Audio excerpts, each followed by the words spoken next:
अगर आप RPSC first grade या सेकंड ग्रेड की प्रिपरेशन कर रहे हो तो आपके लिए ये मैं आज क्वेश्चन लेकर के आया हूँ, बिल्कुल ऑब्जेक्टिव।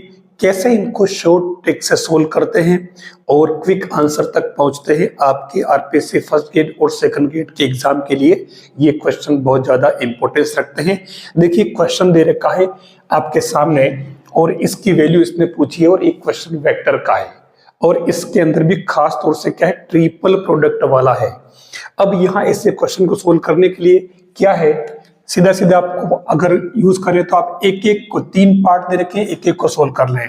आपको I cross A cross I के लिए फॉर्मूला अप्लाई करना है तो वो क्या बन जाएगा, देखो I डॉट I और बाहर कौन बैठेगा A minus I dot A और बाहर बैठेगा कौन I। ये आपके समझ में आना चाहिए बस, ठीक है। तो उस केस में I डॉट I तो 1 हो जाएगा और ये आपके क्या बन जाएगा, एक तरह से A और क्योंकि I डॉट I 1 हो गया और माइनस ये बन जाएगा आपके I और A। अब यहां समझने वाली बात ध्यान रखना, आपको यहां I दे रखा है। अब हम इसमें काम कर सकते हैं, वो क्या करेंगे, जो वेक्टर दे रखा है किसी गिवन वेक्टर के लिए तो मैं इसको A1I plus A2J plus A3K ले लेता हूं। तो ये अगर यहां पुट करोगे तो देखो इस A की जगह ये पुट करोगे और I का करोगे डॉट प्रोडक्ट, ठीक है। तो यहां पर ओनली क्या बचेगा, आपके A1 बचेगा और बाहर क्या आ जाएगा I। हमारे को बस यहां पर क्लू मिल चुका है। अगर इस तरीके से आप सेकंड पार्ट लेते हो J cross A cross J तो सेम ऐसे ही ये वाली टर्म क्या बन जाएगी A माइनस A2J। और अगर K क्रॉस की बात करें तो क्या बनेगा, ये सेम ऐसे ही K ये बन जाएगा A माइनस A3K, ठीक है। अब इन तीनों को प्लस करना है तो प्लस करते ही ये क्या बन जाएगा, इधर वाली साइड तो देखो पूरी आ रही है, ये वाली है ना, left hand side equal to A plus A तो क्या बन जाएगा 3A माइनस और ये बन गया आपके A1I plus A2J plus A3K, ठीक है। तो ये कांस्टेंट, ये गुणांक बदलेगा तो ये क्या बन गया 3A माइनस A 2A। तो इसका आंसर क्या बन जाएगा 2A। अब यहाँ फॉर्मूला अपन ने जो अप्लाई किया है, आपको ये फॉर्मूला याद आना चाहिए। चलो मैं वेक्टर को कैपिटल में ले लेता हूं ताकि सुविधा रहेगी। जैसे A cross B cross C equal to A dot C, बाहर B रहेगा माइनस B और A डॉट C। ये इस तरीके से आपके फॉर्मूला बनेगा। तो ये अपन ने यहाँ यूज किया है, आप ऐसे इसको सोल्व कर पाएंगे। यहाँ वेक्टर का जो सेकेंड क्वेश्चन दे रखा है, ये कह रहा है कि एक टेट्राहेड्रॉन है चतुष्फलक, उसके शीर्ष दे रखे हैं ABCD। आपको इस टेट्राहेड्रॉन का आयतन निकालना, वॉल्यूम। फॉर्मूला पता हो तो हमारा और हल्का सा प्रोसेस पता हो तो क्वेश्चन में देर नहीं लगती है। अब यहाँ हम एक काम करते हैं, इनके सभी शीर्षों के पोजीशन वेक्टर लिख लेते हैं। तो A इक्वल टू क्या बन जाएगा आपके 0I plus J plus 2K और B इक्वल टू लिख लेते हैं 3I plus 0J plus K और C आपके हो जाएगा 4I plus 3J plus 6K और D वेक्टर हो जाएगा पोजीशन वेक्टर, वो बन जाएगा 2I plus 3J plus 2K। ये निकाल लिया। अब इसका जो फॉर्मूला होता है वो होता है वॉल्यूम ऑफ टेट्राहेड्रॉन चतुष्फलक। देखिए इसमें अपन A को मूल बिंदु मान लेते हैं तो उस कंडीशन में इसका वॉल्यूम क्या हो जाएगा 1/6। और ध्यान देना ये बनेगा b minus A comma C minus A comma D minus A हो जाएगा। ठीक है, अब इसमें अपने को b minus A C minus A D minus A निकालना है, तो उस कंडीशन में आपके b माइनस ए क्या बनेगा, b माइनस ए यही से कर लो ना, b माइनस ए, तो 3 में से 0 गया तो ये 3i, 0 माइनस यानी कि माइनस जे, 1 माइनस 2 यानी कि माइनस का के। फिर दूसरा कौन सा है, c माइनस ए निकालना है, तो c ये रहा, 4 माइनस 0 तो ये 4i, 3 माइनस 1 प्लस का 2j, 6 माइनस 2 तो ये प्लस का 4k, और d माइनस 1 रो, तो उस कंडीशन में d ये रहा, तो 2 माइनस 0 यानी कि 2i, 3 माइनस 1 यानी कि 2j, और 2 माइनस 2 यानी कि 0k। ये तीनों आ चुके। तो अब हमारे इसको सोल्व करने का तरीका आपको आना चाहिए। ध्यान रखना, ये बनेगा 3 माइनस 1 माइनस 1, 3 माइनस 1 माइनस 1, फिर 4 2 4, ये 4 2 4, 2 2 0, 2 2 0। बस इसको सोल्व करें तो 1/6 3, और ये 0 माइनस 8 माइनस प्लस का 1, और ये इसको ले रहे अपन, तो ये 0 का 4 से किया 0 माइनस 8, और फिर माइनस 1, और अब की बार है 4 दूनी 8 माइनस 4, तो फाइनली क्या बनेगा 1/6, और ये माइनस का तो 24 माइनस का 8, और 8 में से 4 गए तो 4 यानी कि माइनस का 4। कितना बना ये, 8 और 4 12 36 यानी कि माइनस 6। तो ये आप इसको पॉजिटिव ले लें क्योंकि वॉल्यूम पॉजिटिव होता है, तो ये 6 इसका आंसर आ रहा है।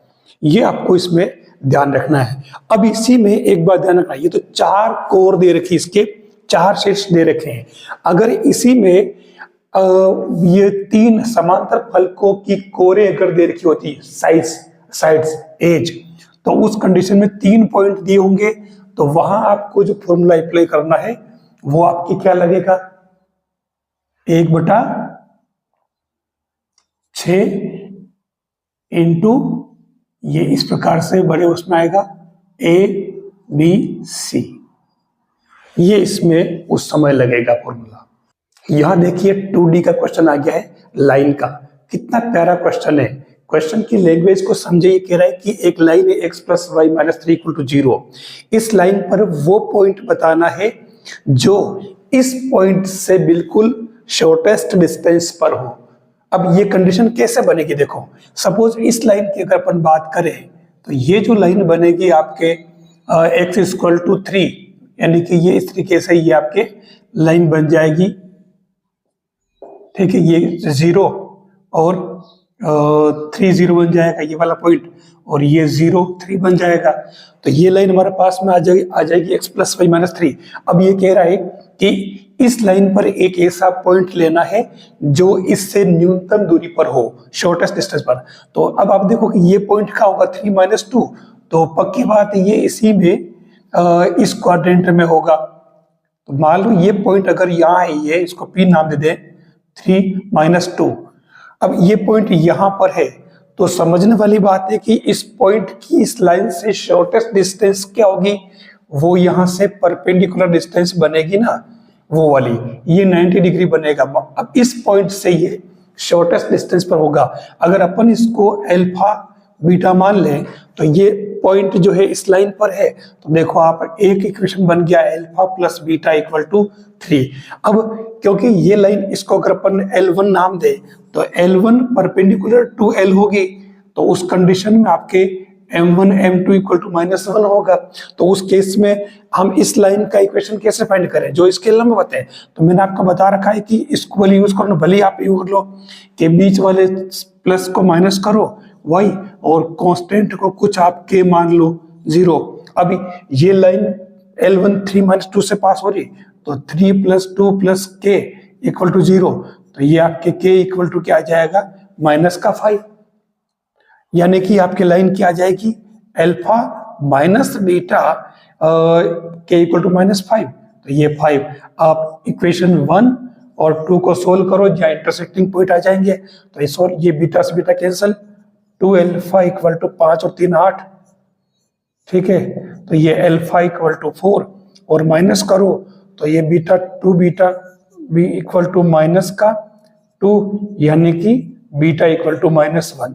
तो ये आपके जो रिक्वायर्ड पॉइंट आ जाएगा, क्या आ जाएगा, 4 -1, जो कि इस 3 - 2 से शॉर्टेस्ट डिस्टेंस पर होंगे। देखिए यहां जो क्वेश्चन कह रहा है कि ये दोनों ही लाइनें 1 2 3 तीनों लाइनें कौन करेंट है, संगामी है। इस केस में आपको टी की न्यूनतम यानी मिनिमम पॉजिटिव वैल्यू फाइंड करनी है।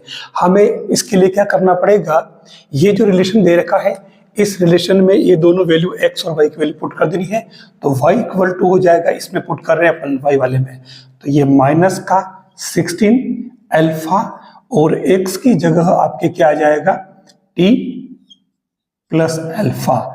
इससे आपके t की वैल्यू निकाल लेनी है, माइनस का 16 alpha t plus alpha square, तो t इक्वल टू क्या आ जाएगा आपके, माइनस का 16 माइनस अल्फा स्क्वायर अपॉन ये क्या बन गया आपके पूरे के अपॉन में अल्फा, तो ये t इक्वल टू आ जाएगा आपके माइनस का 16 अपॉन अल्फा माइनस अल्फा।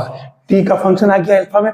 अब इसका अपने को मिनिमम वैल्यू निकालनी है, तो आप इसका डिफरेंशिएशन कर ले, टी डी कर ले या D T by D alpha कर ले, तो ये हो जाएगा पॉजिटिव 16 अपॉन अल्फा स्क्वायर -1, और इसको आप 0 कर लें तो t इक्वल टू यानी कि t क्या, अल्फा इक्वल टू आपके क्या आ गया, +/4। अगर आप इसका डबल डेरिवेटिव निकालेंगे तो क्या आएगा, ये 0 हो जाएगा और ये माइनस में आ जाएगा, आप देख लो, ठीक है, माइनस में आ रहा। अब अपने को अल्फा की वैल्यू इसमें पुट करनी है कि t की पॉजिटिव वैल्यू चाहिए, तो आप इसमें वैल्यू पुट कर दिए इस वाले में, आपके जो t की 4 आई है, तो यहाँ अगर आप +4 रखते हो तो काम नहीं होगा, -4 रखने से ऊपर हो रहा है, तो ये t इक्वल टू प्लस का 4 तो t इक्वल टू 8 इसकी मिनिमम वैल्यू आ जाएगी पॉजिटिव। लीजिए नेक्स्ट क्वेश्चन आपका प्रायिकता का आ गया है, प्रोबेबिलिटी कैसे फाइंड करते हैं। यहां दे रखा है कि 3 पर्सन है ए बी सी और उनके सामने एक प्रॉब्लम है, उसको सोल्व करना है। तीनों के सोल्व करने की प्रायिकताएं अलग अलग 1/3 1/3 1/4 है। ये पूछ रहा है कि एटलीस्ट यानी कम से कम किसी एक के द्वारा प्रॉब्लम सोल्व होने की प्रायिकता क्या होगी। ऐसी कंडीशन में कम से कम एक जना सोल्व करे, उसकी प्रायिकता होती है एटलीस्ट 1 सोल्व करे। इसकी प्रायिकता का फॉर्मूला होता है 1 - p a bar p b बार और p c बार। तो देखिए 1 - अब यहाँ p a दे रखा है, तो ये सोल्व करने की प्रायिकता 1/3 है, तो नहीं करने की क्या हो जाएगी 2/3। एक में से इसको माइनस कर लिया, ऐसे ही p b निकाल लो, तो ये भी एक में से 1/3 माइनस करो तो ये 2/3, और पी सी आएगा सेम वैसे ही बार में 3/4। बस यहाँ पुट कर लो तो 2/3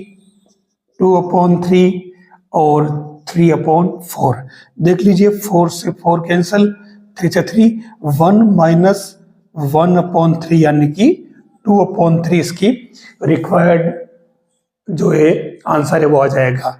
यानी कोई भी एक जना सोल्व कर लेगा तो इसके लिए प्रायिकता कितनी होगी, एटलीस्ट 1 के द्वारा 2/3।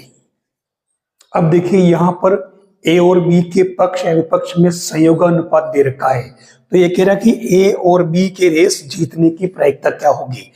ए के पक्ष में संयोगानुपात है, तो उस कंडीशन में आप इससे, क्योंकि पक्ष में कह रहा है, तो पी ए क्या बनेगा इससे आप बता सकते हैं।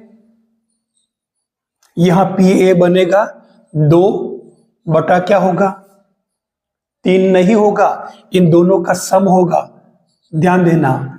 और यहां कह रहा है कि बी के विपक्ष में संयोगानुपात, तो यहां पर आपके क्या बनेगा, पी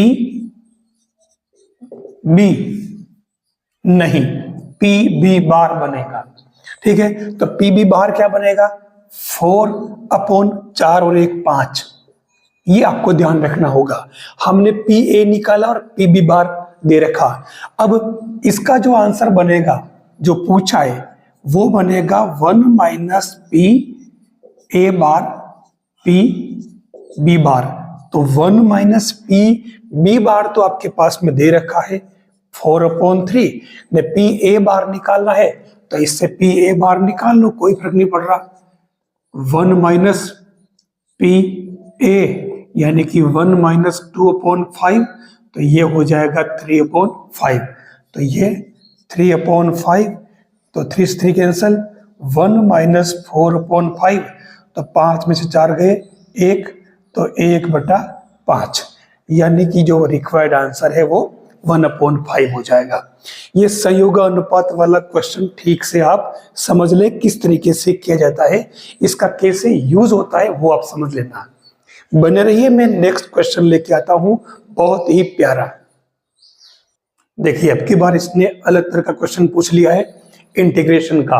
अब ऐसे इंटीग्रेशन में क्या करोगे आप, पार्शियल फ्रैक्शन से तो ये होने वाला है नहीं, फैक्टर इसके हो नहीं रहे, क्या करोगे आप, ये एक खास पैटर्न है, यहां बाहर x होना चाहिए और x की पावर यहां कुछ भी हो, कुछ भी हो, ठीक है ना, 1 2 3 400 100 1000 कितनी भी हो, उस केस में आपको सीधा सीधा इसमें से क्या करना है, x पावर 5 कॉमन ले लेना है बाहर, dx, तो ये x पावर 5 बाहर कॉमन लिया, तो ये क्या बन गया आपके x पावर 6 और 1 प्लस 1/x पावर 5 बन गया। अब आप क्या करोगे, 1 प्लस 1/x पावर 5 को आप जेड लेट कर लें, तो ये माइनस का 5/x पावर क्या बन जाएगा 6, dx इक्वल टू dz, तो ये आपके dx/x power 6 equal to 1/5 dz बन गया। आप इसमें पुट कर लें, इसको आपने आई लेट किया था, नहीं किया तब कर लो, तो ये i इक्वल टू क्या बन जाएगा, माइनस का 1/5 और ये dz/z, तो minus 1/5 log of z, it means minus का 1/5 और log ऑफ z का मतलब आपके वापस ये टर्म आ जाएगी 1 प्लस 1/x पावर 5 प्लस ये तो आप लगाते रहना, तो ये i बना पर क्या बन जाएगा माइनस 1/5 और log ऑफ क्या हो जाएगा x power 5 plus 1/x power 5, तो ये माइनस आपके भेज दो अंदर, तो ये 1/5, ध्यान देना ये हो जाएगा x power 5/x power 5 plus 1 plus constant. तो ये आपको ध्यान रखना पड़ेगा, इस तरीके से आपको सोल्व करने पड़ेंगे। यहाँ चाहे प्लस माइनस कुछ भी हो, पावर कुछ भी हो, ये पावर वाला जो भी हो इसको बाहर कॉमन लो और उसके बाद में जेड टी लेट करो, ये इंटीग्रेशन हो जाएगा। देखिए नेक्स्ट क्वेश्चन जो इंटीग्रेशन का है, ध्यान रखना इसमें भी एक स्पेशल पैटर्न है जो अक्सर पूछा जाता है। ये वो पैटर्न है जिसको आज तक आरपीएससी ने किसी एग्जाम में छोड़ा ही नहीं है। ठीक है, ये पैटर्न कौन सा जो आपको बताता हूं मैं, ये पैटर्न है इंटीग्रेशन ऑफ एक e पावर x और ये fx plus f dash x dx equal to e power x fx plus c। ये एक थ्योरम है, इसको यूज करना है, यानी e पावर x बार होना चाहिए, यहाँ fx तो प्लस में इसकी इसी फंक्शन का डेरिवेटिव यहाँ होना चाहिए, तो डायरेक्ट आपके ओनली ये वाला पोर्शन जो है आंसर हो जाएगा। हम इसको भी सेट कर लेते हैं i को, तो देखिए ये i equal to integration of x minus 2 upon x minus 2 का whole cube plus minus 2 upon x minus 2 का होल क्यूब, और ये e पावर x, इसको इधर लाना था पर जगह नहीं है, मैं इधर लिख दिया है, अगली स्टेप में लाता हूं, ये हो जाएगा e पावर x और ये आपके देखो क्या बन गया 1/x minus 2 whole square plus -2/x-2 whole cube dx। देख लीजिए, ये तो हो गया आपके fx और इसी का डेरिवेटिव आपके f डेज x बन रहा है, ये वाला। ठीक है, तो आंसर क्या हो जाएगा directly e⁻x 1/x-2 whole square plus c और लगा दो। बस इस तरीके से करना है। ये एक बहुत ही ज्यादा इंपॉर्टेंट फॉर्मूला है इंटीग्रेशन के लिए। आप इसको u इंटू वी से करने मत बैठ जाना, क्योंकि ये जो इंटीग्रेशन बाई पार्ट्स वाला है ना, खंड समाकलन का, उसके अंदर ये वाला पोर्शन आता है, एक स्पेशल केस। लीजिए अगला क्वेश्चन देखिए, बिल्कुल चेंज। ये कह रहा है कि x² - 2x + 4 = 0, इसके रूट अल्फा और बीटा है, और उस केस में कह रहा है कि alpha power n plus beta power n की वैल्यू क्या होगी। देखिए सबसे पहले आप इसको सोल्व कर लें, तो इसमें x की जो वैल्यू आएगी आपकी, वो क्या आएगी, x = 1 ± i√3। सोल्व करने में कोई दिक्कत है ही नहीं। तो उस केस में आपके दो वैल्यू आ गई, तो अल्फा तो लिख दो आप 1 + i√3 और बीटा लिख दो 1 - i√3। इन दोनों को ध्रुवीय रूप में बदलना आपको आता होगा, r cos θ1, ठीक है, r sin θ1, दिस दोनों का स्क्वायर करके निकाल लो। तो इससे आपके अल्फा इक्वल टू क्या बन जाएगा, ये जो बनेगा आपके r², यानी कि ये 2 क्या बनेगा, भले देख लो आप, r cos θ = 1 और r sin θ = √3, तो r² = 4, तो r = ±2, तो r की वैल्यू प्लस में लेंगे अपन, तो ये 2 बाहर आ जाएगा। और उसके बाद में आपके अंदर जो बनेगा वो क्या बनेगा, क्योंकि थीटा π/3 बन रहा है इसमें, और इसमें थीटा -π/3 बन रहा है, तो ये π/3 प्लस आयटा साइन π/3, और अगर इस पर पावर n लगाना है तो ये n लगा दो। ठीक है, फिर दूसरा बीटा पावर n निकालोगे तो ये भी 2, और ये बनेगा कोस माइनस का π/3 प्लस आयटा साइन माइनस का π/3, और ये क्या बन गया, पावर n लगा दो इसके ऊपर भी, सेम वही तरीका। ठीक है, अब इन दोनों में आपको लगानी है de Moivre theorem. De Moivre प्रमेय क्या होती है, वो होती है, देखो, cos theta plus iota sine theta whole power n करोगे तो ये बन जाएगा cos n theta plus iota sine n theta. ये आपके डी मॉवियर थ्योरम है।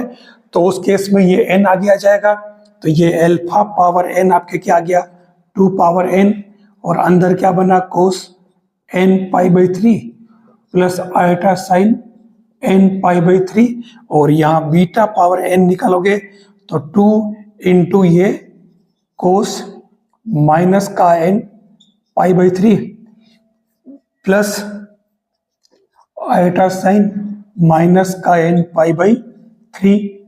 बस इन दोनों को प्लस कर लो, तो alpha power n beta power n, तो दोनों में से 2 तो बाहर है, जो ये देखो साइन वाला दोनों से कैंसिल हो जाएगा, तो ये क्या बचा, 2 cos n, ये पावर n, क्योंकि इन पर पावर n चला था, देखो यहाँ पे भी n लगेगा।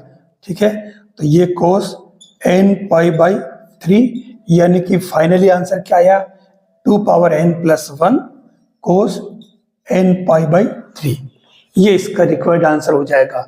हमने डी मॉवियर्स थ्योरम को भी अप्लाई किया है, जो हमें आना जरूरी है। बहुत ही प्यारा क्वेश्चन है। xn इक्वल टू देखा cos π/2 power n plus iota sine π/2 power n, n belongs to n। तो x1 x2 x3 इनफाइनाइट की वैल्यू क्या होगी, सबको मल्टीप्लाई में करना है। तो देखिए x1 x2 x3 का अपन वैल्यू निकाले, तो ये क्या बनेगा, x1 x2 x3 dot dot करते जाएं आप इनफिनिट तक, तो ये क्या बनेगा आपके, ये बनेगा cos π/2 power 1 plus iota sine π/2 power 1। दूसरा पद क्या बनेगा, cos π/2 power 2 plus iota sine π/2 power 2। Plus plus क्या इनटू, इस तरीके से आपके ये 2 पावर 3 3 4 4 चलता रहेगा इनफाइनाइट तक। ठीक है, तो ऐसे केस में इनका मल्टीप्लाई करने का तरीका अगर आपको याद हो तो ठीक, नहीं तो मैं बता रहा हूं कोस, और ये जो सारे फर्स्ट सारे एंगल होते हैं ये प्लस हो जाते हैं,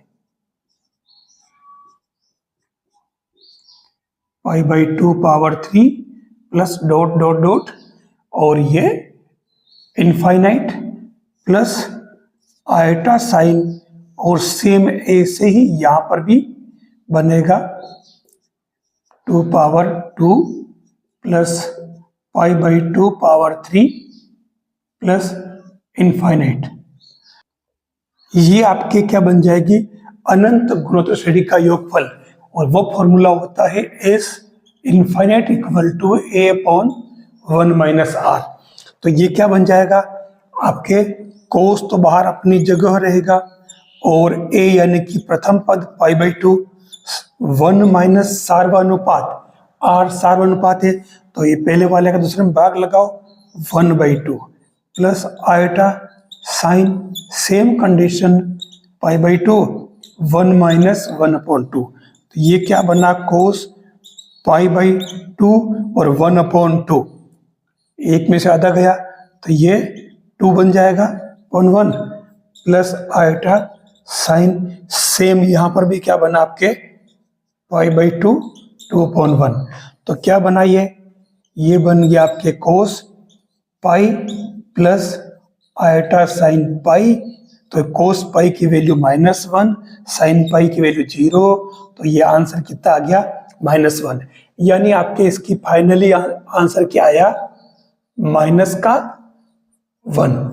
ये आपको करना पड़ेगा, बहुत ही बढ़िया क्वेश्चन है ये, वो क्वेश्चन है जो डायरेक्ट एग्जाम में छपने वाले हैं, क्योंकि हर क्वेश्चन बना बना के नहीं दिया जाता है, कुछ क्वेश्चंस ऐसे हैं, मतलब कुछ क्वेश्चन का आप 60% क्वेश्चन इसे मानो जो डायरेक्ट बुक से आते हैं, चाहे वो बुक कोई सी भी हो, लेकिन और 40% या उससे कम क्वेश्चन है जो मन से बनाए जाते हैं टॉपिक्स को आपस में कनेक्ट करके।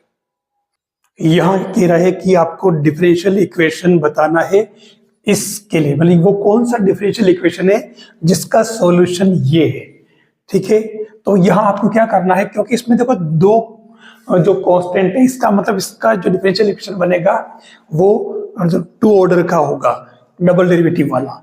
तो इसमें सबसे पहले अगर मैं y डेज निकालूं तो ये क्या बन जाएगा c1 और e पावर c2x और ये c2, यानी कि y डेज इक्वल टू हो जाएगा c1 c2 e power c2x। ठीक है, फिर इसका मैं डबल डेरिवेटिव निकालता हूं तो ये क्या बन जाएगा y double dash equal to c1 c2 square और e पावर c2x। ठीक है, अब देखना कुछ नहीं करना, खाली सेट कर लें, तो ये c2 स्क्वायर में बाहर ले लेता हूं, ये c1 e पावर c2x, तो ये y double dash equal to c2 square और c1 e पावर c2x क्या है आपके y। यहां से आप c2 की वैल्यू पुट कर दें तो ये क्या बनेगा आपके c2 equal to y dash square upon c1 e power c2x, या इसको यूं भी कह सकते हो आप, इसको c1 इसको आप डायरेक्ट लिख सकते हो y c2।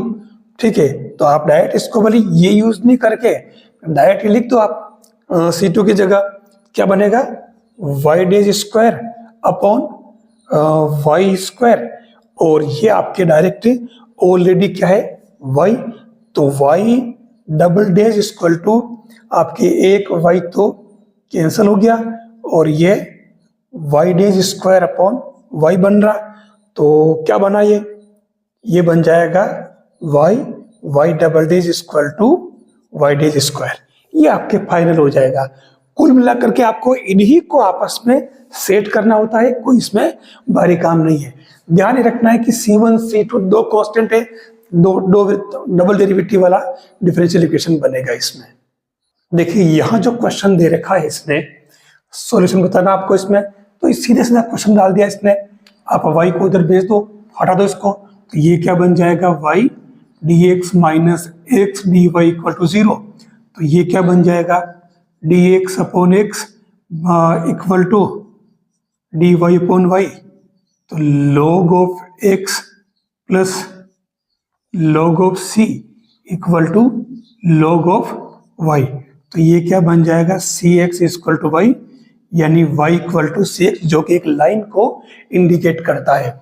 अब यहाँ पर अगर नीचे x भी हो तो भी कोई फर्क नहीं पड़ेगा, ठीक है। लेकिन इसी में एक खास बात, यहाँ अगर क्वेश्चन ये इस प्रकार से होता y dx minus x d y और इसके नीचे y लिखा है, मैं एक काम करता हूं, मैं y इक्वल टू 0 है ये, अब अगर इसकी जगह y स्क्वायर होता तो इसका सॉल्यूशन क्या होता, उस कंडीशन में इसका सॉल्यूशन क्या बनता, क्योंकि ये y स्क्वायर बन रहा है तो y स्क्वायर का मतलब d, इसको d मत लिखो, d, और ये बन जाएगा आपके x upon y equal to 0, देखो आप, ठीक है। तो उस कंडीशन में करो इंटीग्रेशन, तो ये x upon y equal to k या c, तो ये x equal to k y, तो भी ये आपके इसी तरीके से बनेगा, क्योंकि बात वो कि वही है ना, y equal to 1 upon k x, तो y equal to c x मान लो इसको, बात वो कि वही है। अब यहाँ पर अगर इसकी जगह वो चेंज करता कि y dx minus x d y upon अगर एक्स स्क्वायर होता, तो उस कंडीशन में इसी को अपन चेंज कर लेते x d y minus y d x upon x square 0, तो ये बन जाएगा आपके d y upon x equal to 0, कर दो इंटीग्रेशन, तो ये y upon x equal to k, तो ये y equal to k x बन जाता। तो इसमें कंफ्यूज होने की जरूरत नहीं है, आपको ये सभी लगभग एक जैसे ही डिफरेंशियल इक्वेशन है, केवल सेट करना आना चाहिए, इससे आपका क्वेश्चन सही हो जाएगा।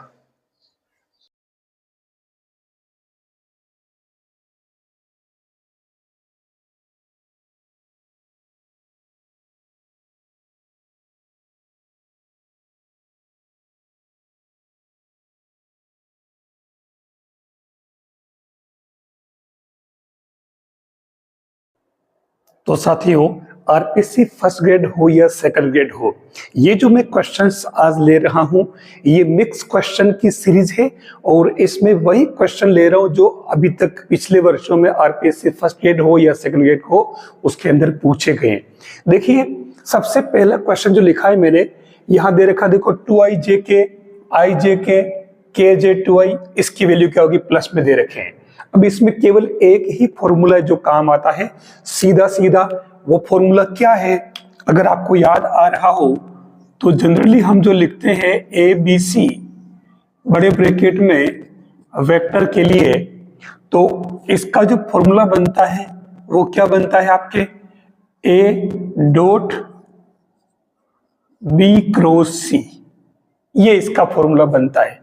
हम इसमें एक एक करके निकाल लेते हैं, जैसे पहला टर्म है 2i j k, तो इससे क्या बनेगा, पहले में तो बन जाएगा 2i dot j cross k, तो इससे क्या बना आपके 2i और j क्रॉस k क्या होता, अगर याद आ रहा हो तो i j और k एक सिस्टम होता है, साइकिल चलता है इस तरीके से, i क्रॉस j करोगे, ठीक है, तो ये क्या आएगा आपके k, और j क्रॉस k करोगे, ठीक है, ये क्रॉस की बात कर रहा हूं, तो j क्रॉस k i आ जाएगा, और k क्रॉस i करोगे तो ये j आ जाएगा। अगर रिवर्स चलोगे तो ये क्या बनेगा, ये चीजें माइनस में आ जाएगी। तो यहाँ पर देखो ये डॉट है और अंदर क्या बन गया, j क्रॉस k, आपके j क्रॉस k बन गया आपके i, तो ये i डॉट i क्या होता है 1, तो ये हो गया 2। फिर अपन सेकेंड टर्म की बात करें i j k, तो इसकी वैल्यू क्या होगी, i dot j cross k, तो इससे सेम पैटर्न बन गया, और j क्रॉस k वापस क्या होता, j क्रॉस k i, तो i डॉट i 1। फिर लास्ट वाला टर्म ले लेते हैं अपन, k j 2i, तो ये बड़ा ब्रैकेट होता है, ध्यान देना। फिर k dot j cross 2i, तो ये क्या बन जाएगा आपके k और j क्रॉस i, देखो j क्रॉस i उल्टा है तो ये माइनस k बनेगा, तो ये माइनस k, तो k डॉट k वापस क्या बन जाता है 1, तो ये हो गया -1। अब इन तीनों को प्लस कर लो, पहले वाले में आया था 2, दूसरे वाले में आया था 1, तीसरे वाले में आया था -1, तो क्या हुआ इसमें ये 0, ये 2 भी था ना साथ में, तो 0 कहां से हुआ 2 बनेगा, तो देखो यहां पर 2 बन जाएगा, तो 2 से 2 कैंसल, देखो जरा सा चूके तो गए आंसर, ये 1 आंसर आ रहा सही आंसर, देखो 2 भी ऑप्शन में दे रखा है, तो ऐसी गलती नहीं हो जाए कि हम कैलकुलेशन मिस्टेक कर दे, जरा सा चूके तो हम उड़ जाएंगे, ये ध्यान रखना। नेक्स्ट क्वेश्चन आपके वेक्टर का क्या कह रहा है कि दो वेक्टर a और b है और इसमें कंडीशन दे रखी है कि mod of a plus b equal to mod of a minus b है, आपको a और b के बीच का एंगल फाइंड करना है। तो सीधा सीधा तरीका यूज कर लें आप इन दोनों का स्क्वायर कर लें, तो स्क्वायर करने से क्या बन जाएगा a square plus square plus 2, और इसमें हमें ध्यान रखना पड़ेगा 2 ये बनेगा a डॉट बी, और आगे वाले के लिए भी सेम ये कंडीशन बन जाएगी, बस फर्क क्या होगा ये टर्म जो है वो माइनस में बन जाएगी और ये a dot B.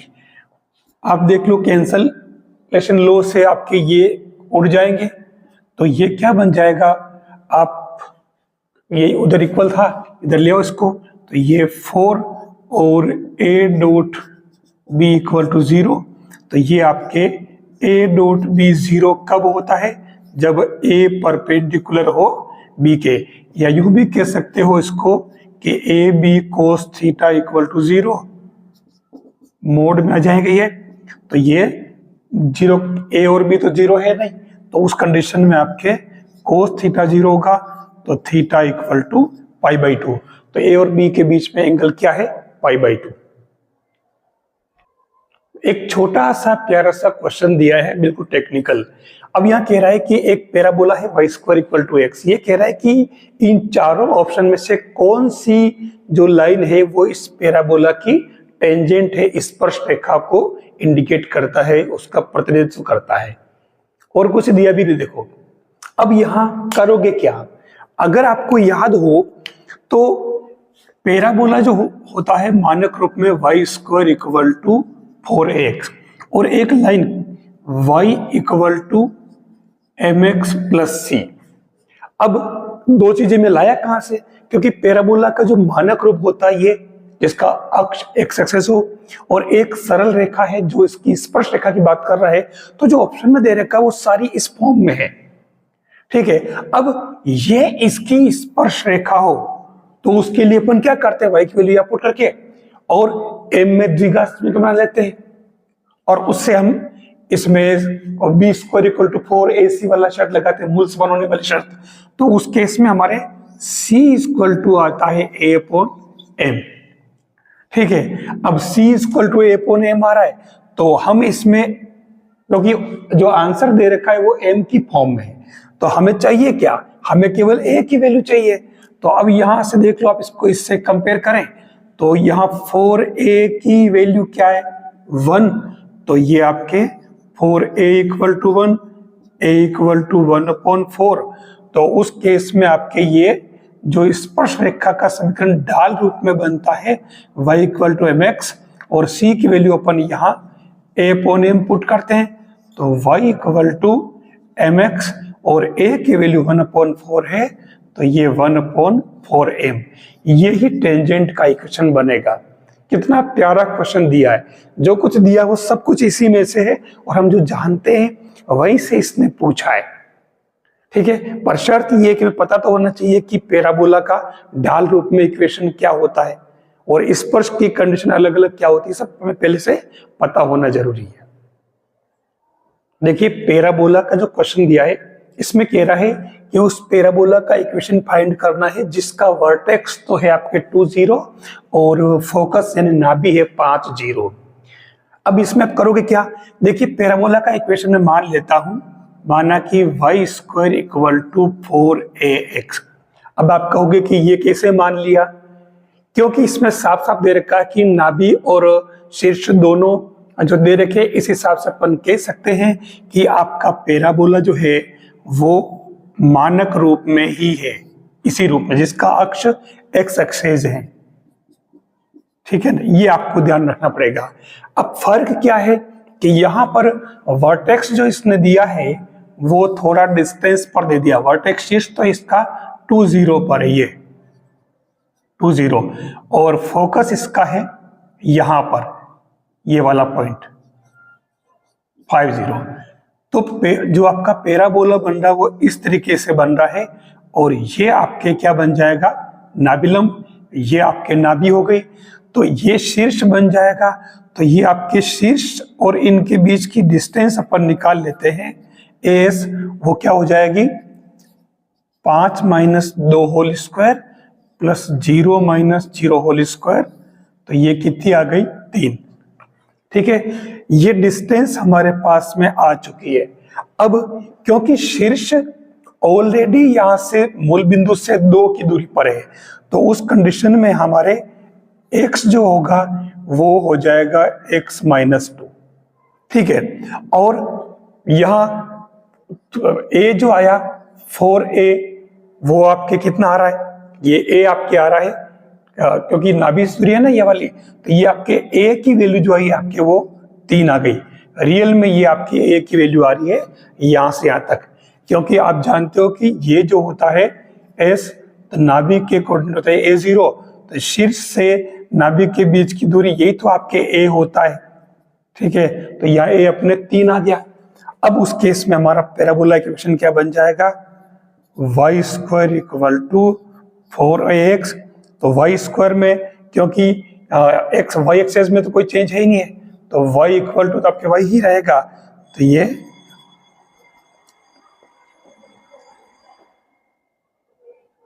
y square क्या बन जाएगा y और 4a, तो 4 इंटू 3 और x की जगह हो जाएगा x माइनस 2।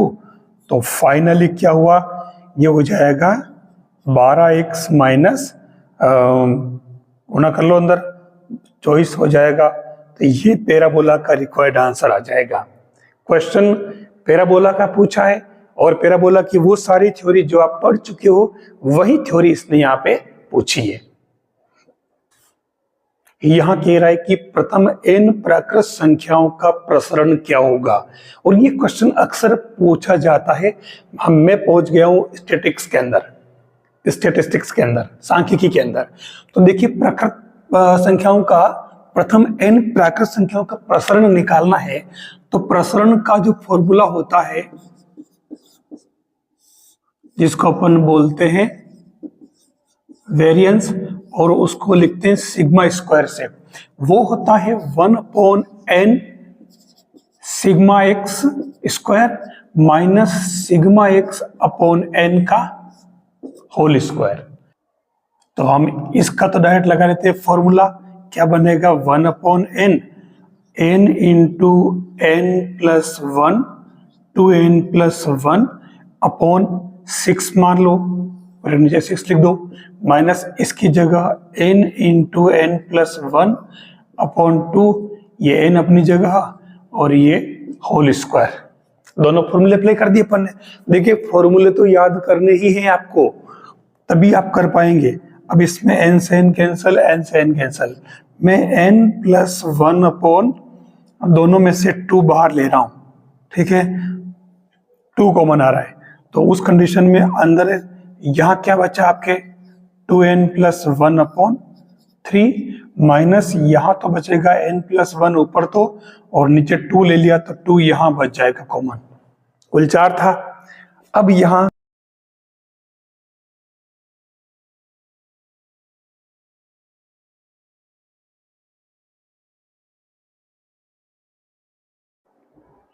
स्टैटिस्टिक्स का दूसरा क्वेश्चन जो है वो कह रहा है कि 16 प्रेक्षणों का माध्य 16 है।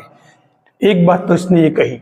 दूसरी कही कि इन 16 प्रेक्षणों में से एक प्रेक्षण, एक ऑब्जर्वेशन जो खुद 16 ही है, उस 16 की जगह उसने 3 नए प्रेक्षण शामिल किए, वो 3, 4 और 5 है।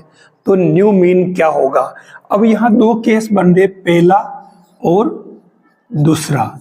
यहां देखिए, हम पहले बात जो दे रहे कि इससे पर क्या करेंगे, मान लिया जाए 16 अगर प्रेक्षण है तो 16 प्रेक्षण को हम इस तरीके से लिख सकते हैं अपॉन 16 इक्वल टू 16, ये कर सकते हैं।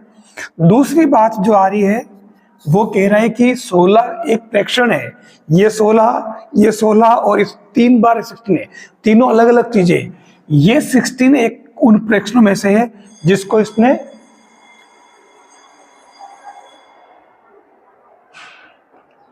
ये 16 जो प्रेक्षण है, इन 16 में से इसको इसने रिमूव कर दिया और उसकी जगह ये 3 प्रेक्षण डाले।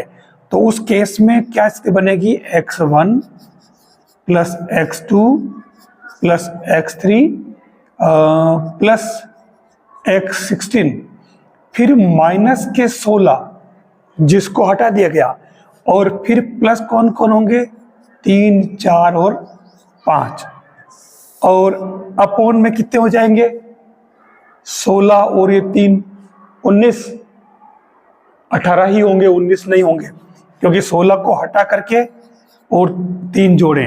अब आपके पास में ये जो पूरा पोर्शन है, ये वाला, ये क्या बन गया आपके, ये इससे 16 इंटू 16 यानी कि 256 माइनस 16 और 5 और 4 9 3 12, ये आपके 18, तो ये 256 और ये कितने बच रहे हैं, माइनस के 4 बटा 18, तो ये देखो 4 गए इसमें से, तो 252 बटा 18, तो ये इसमें आ रहा है 14 आंसर। तो नया जो मीन बनेगा वो क्या बन जाएगा, 14। देखिए अगला जो क्वेश्चन है वो आपके आ गया है कॉम्प्लेक्स नंबर का, और इसमें इसने देखो कितना कॉम्प्लिकेट क्वेश्चन लग रहा है। आयोटा देखते ही आपको उसकी कुछ जनरल प्रॉपर्टी ध्यान में आनी चाहिए, और अगर याद नहीं आ रहा हो तो अगर आपने पढ़ा हो तो देखिए 1 यानी कि इकाई, यूनिट, इसका अगर घनमूल करें तो इसके 3 मूल बनेंगे, और वो 3 मूल जो बनेंगे वो 1 ओमेगा और ओमेगा स्क्वायर से डिनोट की जाते हैं। जहां पर आपको ये बात भी जानकारी में हो कि 1 प्लस ओमेगा स्क्वायर 0 होता है और ओमेगा क्यूब 1 होता है। ये अपने इकाई की घनमूल की प्रॉपर्टी ध्यान रखना है। एक मूल दूसरे का वर्ग होता है, हमेशा ही फिक्स सिस्टम है, ठीक है। अब इसमें आप देखो ये जो दोनों मूल दे रखे हैं, ये तो 1 हो गया, ये इनमें एक दूसरे का वर्ग होते हैं, तो हम इसको तो मान लेते हैं क्या, ओमेगा, और इस दूसरे वाले को मान लेते हैं ओमेगा स्क्वायर, ठीक है। क्योंकि अगर आप 1 प्लस ओमेगा स्क्वायर को अगर सोल्व करोगे इस टर्म को, तो ये आएगा, देखो आप अली, omega equal to minus b plus minus root b square minus 4ac upon 2a। तो देख लीजिए -1 प्लस माइनस, यहाँ आपके क्या बच रहा, √3 आयोटा अपॉन 2। देख लीजिए दोनों मूल आ रहे हैं, माइनस माइनस वाला ये और ये माइनस प्लस वाला ये, ठीक है। तो इस केस में आप इसको सोल्व करने की बात करें तो इसको तो अपन लिख दिया ओमेगा और उस पर पावर 17 और ओमेगा स्क्वायर पावर 17। अब अपन एक काम करें, ये जो ओमेगा 17 है हम इसको ओमेगा क्यूब के रूप बनाने के लिए एक काम करें, ओमेगा बाहर ले लिया या ओमेगा स्क्वायर बाहर ले लिया, तो ये बन जाएगा कितना, ओमेगा 15, ठीक है। और ये बन रहा हो 7 दूना 34, तो ये ओमेगा बन जाएगा आपके कितना 30 क्यों 33 कर दो ना, 33 डॉट ओमेगा। तो अब ये देखो ओमेगा स्क्वायर और इसको अपन कर सकते हैं ओमेगा क्यूब पावर 5, और इसको अपन क्या कर सकते हैं, ओमेगा 33 है ना, तो क्यूब होल पावर 11 और ओमेगा, तो ओमेगा क्यूब 1 हो गया, तो ये ओमेगा स्क्वायर 1 प्लस ओमेगा, इसको भी 1 कर दो, ठीक है। तो अब ये क्या बन गया, देखो ओमेगा स्क्वायर प्लस ओमेगा, तो आप ये वाला फॉर्मूला अप्लाई कर लें, ओमेगा स्क्वायर प्लस ओमेगा की वैल्यू क्या आ रही, -1, तो ये -1 इसका आंसर हो जाएगा। ऐसे आपको पता होना चाहिए, बस आयोटा वाले में ये कुछ चीजें हैं जो अपने को ध्यान में रखनी है। कि बहुत ही बढ़िया क्वेश्चन दिया आपकी बार इसने, एक समबाहु त्रिभुज के शीर्ष दे रखे हैं Z1 Z2 Z3, जहां Z इक्वल टू x प्लस आयोटा y टाइप की संख्याएं होती है। तो हम अगर इसमें एक काम करें, ये आपका समबाहु त्रिभुज मान लेते हैं A, B और C, Z1 Z2 और Z3। जब ये समबाहु त्रिभुज है तो इसमें क्या कंडीशन बनेगी, Z1 minus Z2 equal to Z2 minus Z3 equal to Z3 minus Z1 बन जाएगा, ठीक है। अब अपने को इसमें जो रिजल्ट निकालना है, वो रिजल्ट ओरिजिनली है क्या, वो रिजल्ट आपके जो आएगा वो आप इसमें क्या करें, Z1 minus Z2 equal to Z2 minus Z3 ले ले एक बार तो, ठीक है। और फिर इसके दोनों तरफ आप Z1 से मल्टीप्लाई कर लें, ठीक है। क्या आएगा, ये आ जाएगा Z1 square minus Z1 Z2 equal to, इधर भी आप Z1 से कर रहे हो तो ये Z1 Z2 minus Z1 Z3 बन जाएगा।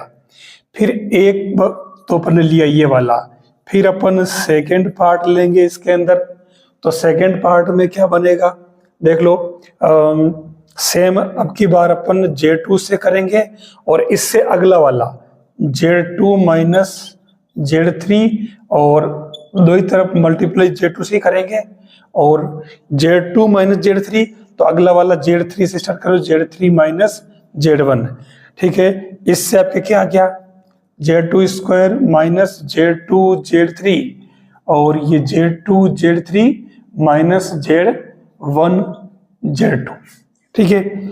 ऐसे ही थर्ड कंडीशन जो कर लेंगे अपन, तो वो क्या आएगी, सेम ऐसे ही Z3 से मल्टीप्लाई कर लें, और अगला 3 से स्टार्ट करेंगे, ठीक है। Z3 minus Z1 equal to Z3 से तो मल्टीप्लाई करने से न, फिर वापस ये Z1 माइनस Z2 आ जाएगा। बस अब इनको मल्टीप्लाई करो सेम ऐसे ही, तो ये Z3 square Z3 Z1 Z3 Z1 Z3 Z2, आप इन तीनों को प्लस करके और सोल्व कर लें, आपका आंसर आपके सामने होगा। मैं डायरेक्ट लिख रहा हूं, Z1 square plus Z2 square plus Z3 square equal to क्या बनेगा, देखो ZZ plus ZZ plus ZZ। अब इसमें क्या बनेगा, Z1 2 2 3 और 3 1। ये आपके समबाहु त्रिभुज होने की शर्त आ जाएगी, इन तीनों को प्लस करके आप अगर सोल्व कर लोगे तो, ठीक है। बहुत ही बढ़िया क्वेश्चन, और ये पूछा गया क्वेश्चन है। अब अगर एक बात पूछूं मैं, सेम कंडीशन यहां तो जिसने त्रिभुज दिया है, अगर ये समांतर चतुर्भुज की बात करें, Z1 Z2 Z3 और Z4, तो इसके लिए क्या कंडीशन बनेगी, आपको इसका आंसर बताना है। दोनों ही बहुत इंपॉर्टेंट क्वेश्चन है, ध्यान रखना, ये भी आप करके बताएं। अगर पता नहीं चले तो कमेंट करके बताएं, मैं अगले वाले वीडियो में इस क्वेश्चन को करा दूंगा। लीजिए आपके सामने इंटीग्रेशन का क्वेश्चन आ गया, और इंटीग्रेशन का नाम आती है आपके दिमाग में कुछ जो प्रॉपर्टीज है उनको ध्यान रखना होगा। ये क्वेश्चन यूं डायरेक्ट अगर करने बैठो किसी फॉर्मूले से तो नहीं होगा। हम एक काम करते हैं, देखिए यहाँ लिमिट 0 to 1, इसको मैं आई लेट कर लेता हूं, तो ये i इक्वल टू, और मैं इसको चलो पहले सिंप्लीफाई कर लेता हूं थोड़ा सा, 1 minus x upon x dx, ठीक है। अब इसमें क्या करें, हम इसको तो ऐसे रहने दें, नंबर 1 डाल देते हैं। अब इसमें अपन P4 प्रॉपर्टी अप्लाई कर लेते हैं, तो P4 से क्या होगा, 0, और P4 में क्या होता है कि x की जगह, वैसे वो P3 ओरिजिनल तो, लेकिन 0 से इसलिए P4 कहलाएगी, तो आपको x को 1 माइनस एक्स लिख देना है log, और 1 minus x upon 1 minus x dx। ठीक है, देखना हुआ 2 मिनट में, 2 मिनट तो बहुत ज्यादा हो रहे, 2 मिनट नहीं, 2 सेकंड की बात है। ठीक है, अब ये ऊपर क्या बन गया आपके x upon 1 minus x dx, ये क्या बन जाएगा, आप इसे रेसिप्रोकल कर लें, log of 1 minus x upon x power -1 कर दें, फिर ये n log m बना दे, ये आगे आ जाएगा -1। ठीक है, तो ये माइनस आगे आ गया 0 to 1, और फिर ये आपके क्या बन जाएगा 1 minus x upon x dx। देख लीजिए, ये आपके क्या बन गया, एक तरह से माइनस, और वापस ये आपके i बन गया, तो ये i इधर ले आओ, तो i प्लस i 2i बराबर 0, तो ये i इक्वल टू 0 आंसर आ रहा है।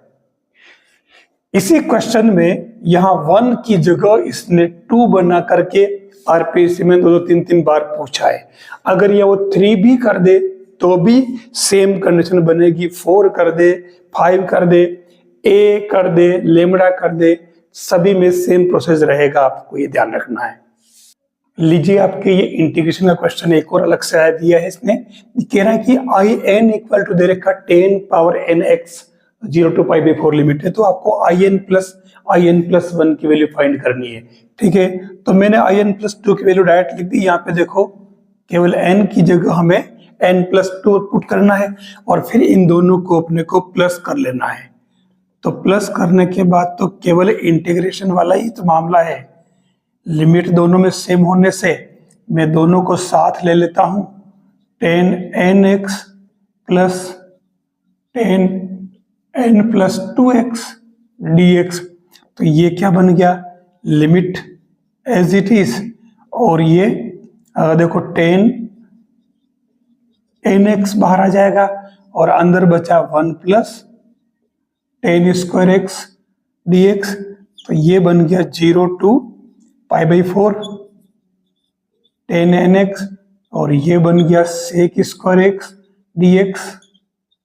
10x को जेड लेट करो, sec square x dx dz, तो ये आपके क्या बन गया, इसको तो आपने जेड लेट कर लिया, तो जेड पावर n, और ये dz। रही बात लिमिट की, तो x की जगह आप 0 पुट करोगे तो z भी 0, x की जगह π/4 पुट करोगे तो z की वैल्यू 1। तो लीजिए, आपके ये इंटीग्रेशन कर लो इसका, zn प्लस 1 n प्लस 1, और ये लिमिट 0 to 1, तो ये आपके अपर लिमिट 1 पुट करो और लोअर लिमिट 0, तो ये क्या बना, z की जगह 1 पुट करना, तो 1 की जगह आप कुछ भी पुट करो, कौन सा फर्क पड़ेगा, तो ये डायरेक्ट ही आपके 1/n प्लस 1 आंसर आ रहा है। ये देख लो, क्वेश्चन देख करके कभी डरना नहीं चाहिए, वो जो मांग रहा है उसके हिसाब से हमें आगे बढ़ना है।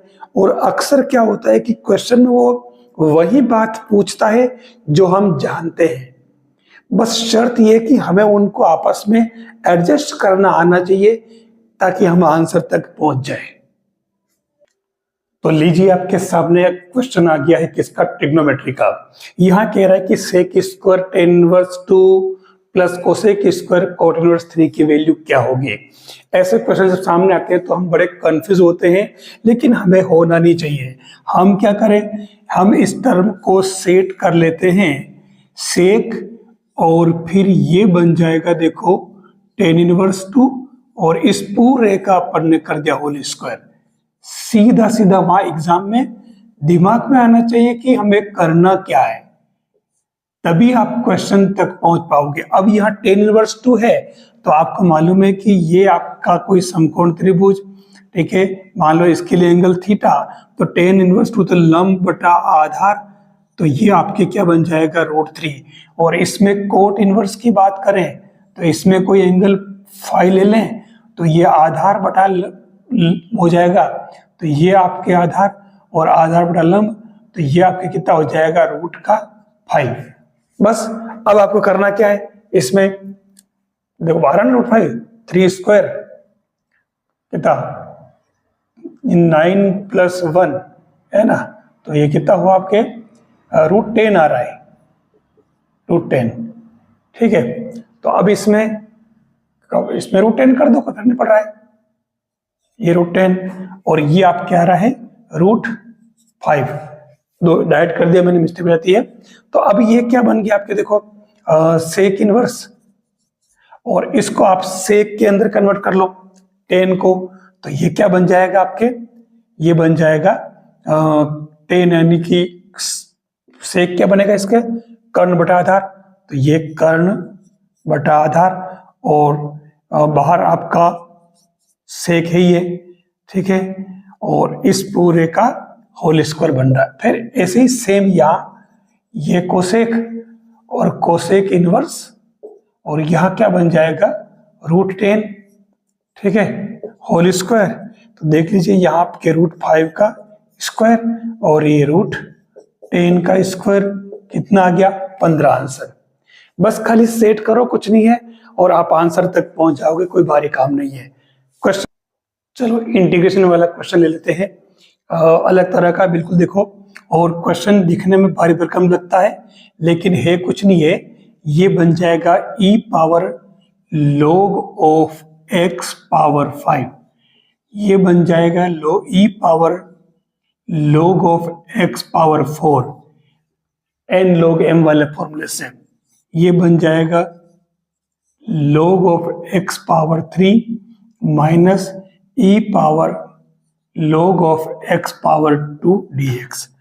अब देखो e से log हट जाएगा तो बचा क्या, x⁵ माइनस x⁴ x, और नीचे x⁻³ माइनस x² dx।